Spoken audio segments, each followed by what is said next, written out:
తెల్లవారితే చక్రవర్తి అయి రాజ్యమునేలే రామయ్య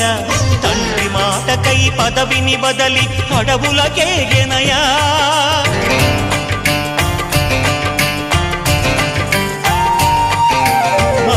జనులను కావగ వచ్చిన మహావిష్ణు అవతారమయ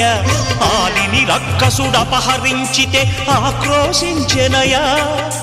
అసురుని త్రుంచి అమ్మను తెచ్చి అగ్ని పరీక్ష విధించెనయా సాగలి నిందకు సత్యము చాటగ కులసతినే విడనాడెనయ నా రాముని కష్టం లోకంలో ఎవరూ పడలేదయ్యా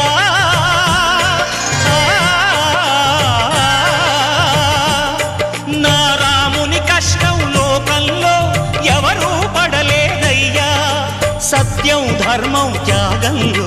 అతనికి సరిలేరయ్యా కరుణా హృదయుడు